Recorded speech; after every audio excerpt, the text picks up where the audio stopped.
Word from the President, Vision Africa, Bishop Sunday Onuoha. Our journey on earth is quite brief. Don't be too busy that you forget to take life easy. Bishop Sunday Onuoha. Hello, good afternoon and welcome to news around Nigeria on Vision Africa Radio this Monday, 28 October 2024. Making the headlines. NLC drags IMA for fuel subsidy removal denial. Peter Obi condemns widespread power outages, calls for immediate long-term solutions. In sport, NFF announces new kickoff time for Super Falcons match against Algeria. I am Victor Bassi with the news. Details shortly. More complete coverage. More local stories.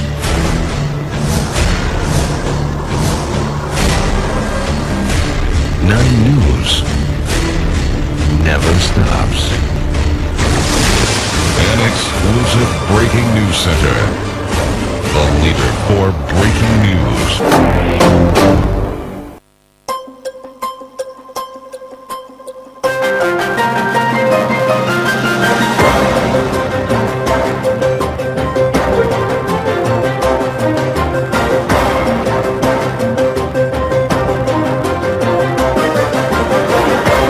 Welcome to news at 12 on Vision Africa Radio 104.1 FM, Omahia. The World Bank has said the reports submitted by the Nigerian National Petroleum Company Limited to the Federal Accounts Allocation Committee were inconsistent and lacked necessary details on its operations. This was revealed in the bank's Accelerating Resource Mobilization Reforms Report for May 17, according to the World Bank. In addition to reduced net oil revenues, the opaque governance of NNPCL has significantly undermined the transmission of oil revenues to the Federation.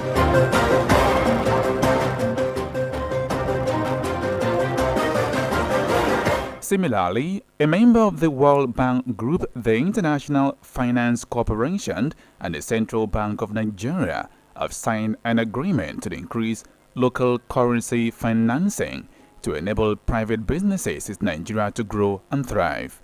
A statement by the CBN today said the partnership will allow the IFC to manage currency risk and increase its investment in Nigerian naira across priority sectors of the economy, including agriculture, housing, infrastructure, energy, small and medium enterprises, and the creative and youth economy.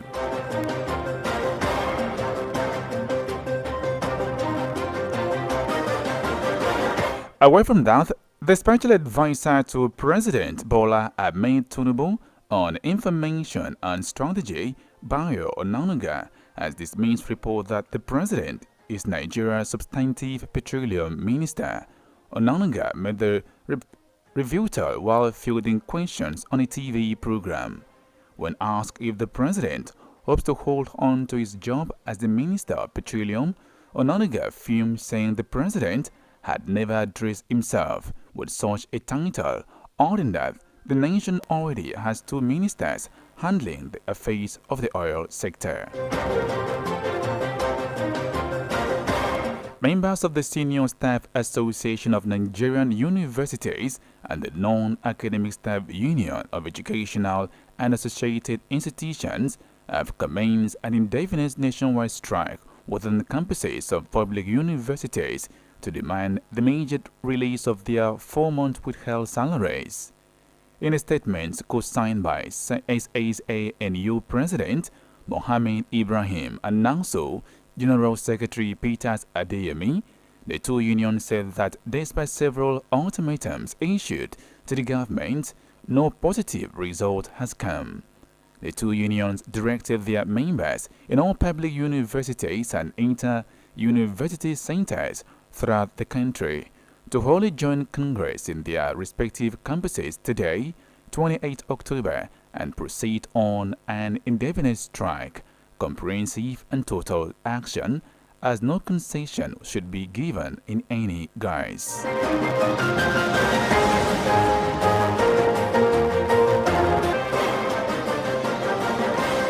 A senior lecturer in the University of Nigeria, Nsukka, Professor Ogwejiofo Ujam, was on Sunday abducted along the Okungo Nike Open Nsukka Road.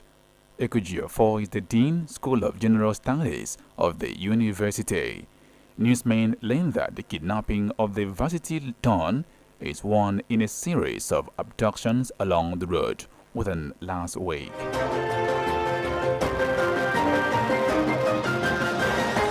The Nigerian Labour Congress has criticized the International Monetary Fund for denying responsibility for advising the Nigerian government to remove petrol subsidies.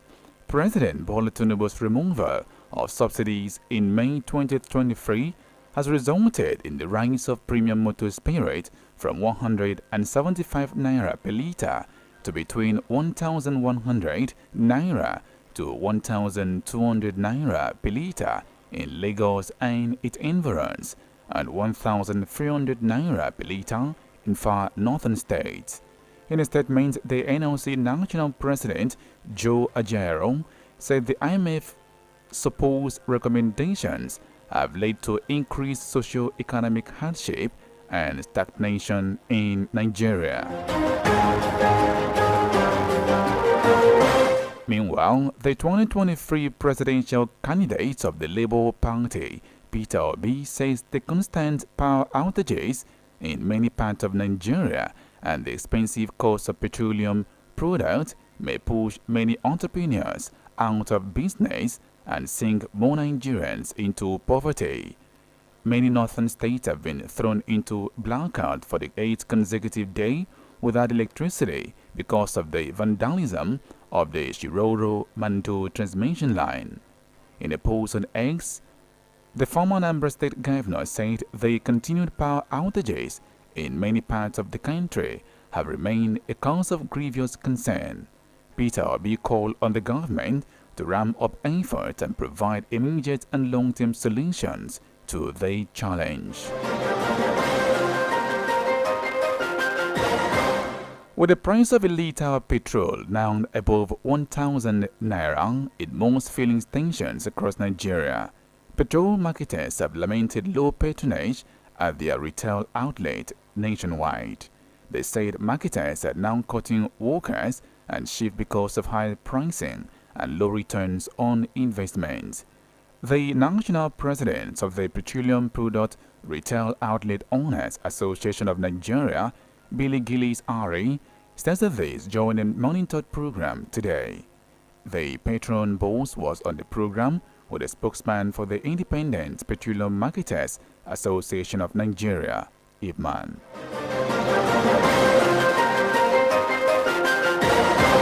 You're listening to news around Nigeria on Vision Africa Radio 104.1 FM. More to come or return from this break. Please stay tuned.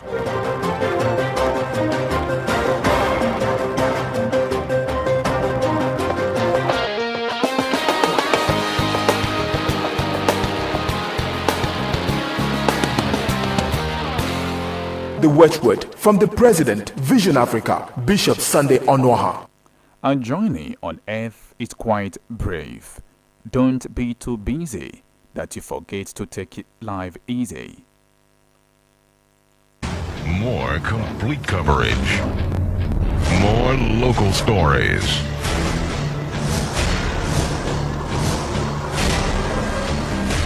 Nine News never stops.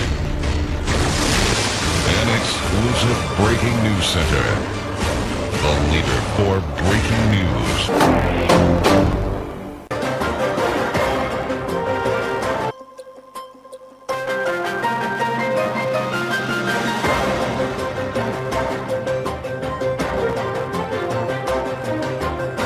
Thank you for staying tuned. Welcome back to news around Nigeria on Vision Africa Radio 104.1 FM Oman.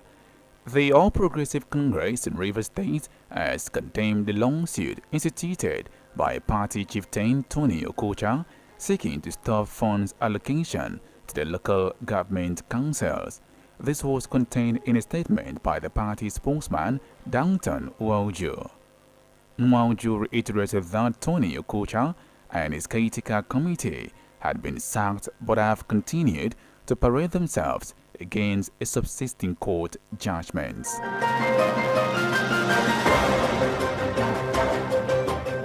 And now in the world of sport, the Nigerian Football Federation (NFF) has announced a new kickoff time for the international friendly between Super Falcons and Algeria. The game will now commence at 2 p.m. as against the earlier advertised 4 p.m. The encounter is slated for the Mobolaji Johnson Arena on Econ Lagos on Tuesday.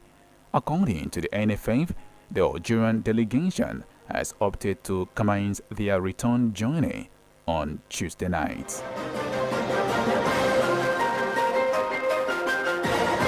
Thank you for staying tuned, and that's a wrap on news around Nigeria on Vision Africa Radio. To end the news, a recap of the major stories. Nigeria Labour Congress has criticized the International Monetary Fund for denying responsibility for advising the Nigerian government to remove petrol subsidies. Peter Obi has condemned widespread power outages and calls for immediate and long-term solutions. In sport, we told you that NFF has announced a new kickoff time for the international friendly between Super Falcons and Algeria.